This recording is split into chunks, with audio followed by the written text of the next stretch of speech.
आज भारत के शेयर बाजार में हमने बहुत तेजी से उछाल देखी। हमने देखा सेंसेक्स जो है 1000 पॉइंट से भी ऊपर की उछाल जो है सेंसेक्स में हमने देखी। हमने देखा कि निफ्टी और सेंसेक्स दोनों ही इंडिसेस जो हैं वो 1% से ज़्यादा आज मार्केट में तेजी से उछाल देखा है दोनों ही इंडिसेस ने।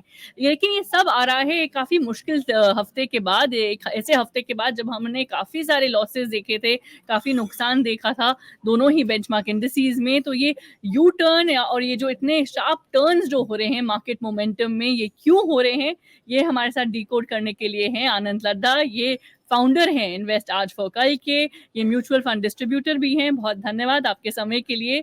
सबसे पहले तो जो लोग ये सोच रहे हैं कि देखिए मार्केट्स में हम इतना शार्प मोमेंटम देख रहे हैं, क्या कारण है, आप उनको क्या कहेंगे? सबसे पहले थैंक यू मुझे शो पे बुलाने के लिए, डिस्कशन करने के लिए। देखिए, बहुत सिंपल सा मैटर है, जब मार्केट बढ़ता है या फिर मार्केट जब टूटता है, हमेशा वॉलेटिलिटी के साथ टूटता है। ऐसा वन डायरेक्शनल जब तक कोई एक बड़ी इंटरनेशनल न्यूज नहीं हो जो ग्लोबली सभी कंट्रीज को इंपैक्ट कर रही हो, तब तक ऐसा हमें मूव नहीं देता।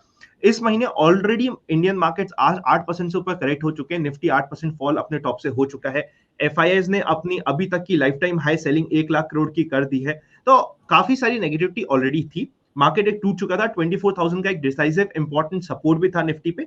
वहीं से मार्केट थोड़ा सा रिट्रेसमेंट देने की कोशिश कर रहा है, बाउंस बैक देने की कोशिश कर रहा है। क्या ये नई रैली की शुरुआत है? मैं अभी कहूंगा बहुत जल्दी है ये कहना। अभी हम इसे सिर्फ रिट्रेसमेंट मानेंगे जब तक मार्केट में सेलिंग प्रेशर, एफआईएस का प्रेशर और यूएस इलेक्शन का टेंशन हट नहीं जाता।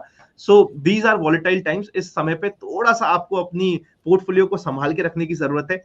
जल्दीबाजी में कोई डिसीजन लेने की जरूरत नहीं है। और ऐसे आपको bounce back on both sides मिलने की उम्मीद अभी भी आने वाले 2 हफ्तों में बनी रहेगी, होपफुली। जी बिल्कुल आनंद, तो क्या आप ऐसा कह रहे हैं कि अब जो है यूएस इलेक्शन का जो आउटकम है, इन्वेस्टर्स को उस पर ज़्यादा नज़र रखनी चाहिए और मिडिल ईस्ट की टेंशन पर कम? क्या आप ये सजेस्ट कर रहे हैं? देखिए, मिडिल ईस्ट की टेंशन ऑलरेडी काफी समय से चल रही है, बट आई थिंक मार्केट ने बेसिक लेवल की टेंशन अभी तक डाइजेस्ट कर लिया है कि हाँ यार, इतना सा कंफ्यूजन तो हम डाइजेस्ट कर लेंगे। पर क्या बाकी कंट्रीज का इन्वॉल्वमेंट डाइजेस्ट किया? अभी तक नहीं किया। और बाकी कंट्रीज ने इन्वॉल्व क्यों नहीं किया? क्योंकि यूएस का इलेक्शन सामने है।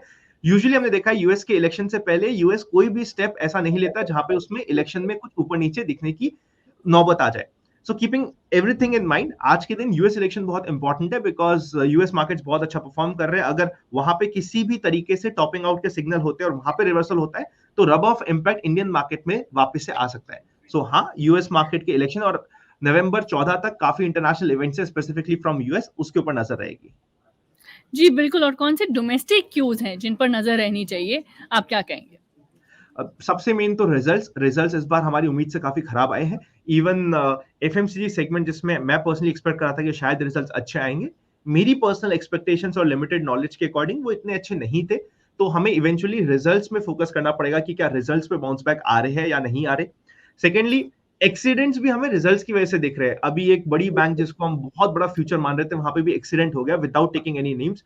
पर वो रिजल्ट्स की वजह से इंपैक्ट आ रहा है, तो रिजल्ट्स के ऊपर ध्यान रहेगा। सेकेंडली, एफआईएस का जो आउटफ्लो हो रहा है वो इनफ्लोज में कन्वर्ट हो नहीं हो, लेकिन आउटफ्लो का क्वांटम कम होना इंपॉर्टेंट है इंडियन मार्केट्स के। अभी भी हम एफआईएस का, अगर हर महीने एफआईएस आके 1 लाख करोड़ या 50,000 करोड़ का माल बेचेंगे तो मार्केट पे नेगेटिव इंपैक्ट आएगा। इस महीने हमने संभाल लिया है, पर क्या अगले महीने वापस ऐसे सेलिंग होगी तो हम संभाल पाएंगे? मुझे कम लगता है। ऑल्दो एफआईएस के टोटल क्वांटम के अकॉर्डिंग अगर हम इसे कंपेयर करें तो सेलिंग सिर्फ 1% या 2% ऑफ द टोटल क्वांटम है, बट स्टिल हमारे लिए फिगर बड़ा है। जी बिल्कुल, और अगर जो इन्वेस्टर्स ये सोच रहे हैं कि देखिए अब दिवाली के हफ्ते में हमारा फोकस कहाँ होना चाहिए, कौन से सेगमेंट्स में, कौन से सेक्टर्स में, कौन से स्टॉक्स में, तो उनको आप क्या कहेंगे? देखिए, बहुत सिंपल सा हम शगुन मानते हैं हमेशा दिवाली को, और हम चाहते हैं कि हम कुछ ना कुछ बाय करें, कुछ इन्वेस्टमेंट करें दिवाली में। अरे ये बहुत ही प्यारा ट्रेडिशन है इंडिया में। इसी बहाने से हमारी जो सेविंग की परसेंटेज होती है वो बढ़ जाती है। मेरा बहुत सिंपल सा टेक है, इस बार स्टॉक्स के चक्कर में पड़ने से बेटर है कि आप म्यूचुअल फंड को टॉप अप मारिए। म्यूचुअल फंड को टॉप अप मारने के लिए यूजुअली मैं नहीं कहता हूँ, हमेशा मैं स्टॉक्स की बात करता हूँ कि आपको स्टॉक्स में टॉप अप करना चाहिए। शायद स्विंग की अपॉर्चुनिटीज हो, हर समय अलग होता है। इस समय थोड़ा सा वोलेटाइल समय है। वोलेटाइल समय पे हर कोई स्टॉक्स को शायद संभाल ना पाए, तो क्योंकि वो रिस्क नहीं चाहिए कि मैं संभाल पाऊंगा नहीं पाऊंगा, सही स्टॉक सेलेक्ट कर पाऊंगा नहीं पाऊंगा, इट्स बेटर कि आप अपने म्यूचुअल फंड की एसआईपी को इस महीने, अगर 100 रुपए की जाती है तो उसको 200 रुपए की डाल दीजिए। अगर 10,000 रुपए की जाती है तो उसको 10 की जगह 20,000 रुपए डाल दीजिए। डबल एसआईपी कर दीजिए और एक शगुन का ट्रांजेक्शन कर दीजिए। और अपने आराम से आप पेशेंटली भी काम करेंगे, बिकॉज म्यूचुअल फंड आप लॉन्ग टर्म के लिए बाय करते हैं। मार्केट में डिप है तो डिप भी यूज हो जाएगा, शगुन का भी काम हो जाएगा, तो डुअल काम एक साथ हो जाएंगे। जी, बिल्कुल। तो आप ग्लोबल क्यूज़ को ट्रैक करिए, आप अपनी अपॉर्च्युनिटीज़ को देखिए और आप अपने इन्वेस्टर्स को जो आप मैसेज दे रहे हैं वो ये है कि देखिए ये लॉन्ग टर्म एडवाइस है, लेकिन अपने जो एडवाइज़र्स हैं उनसे कंसल्ट करिए। बहुत धन्यवाद आपके समय के लिए और इस इंटरैक्शन के लिए। Thank you.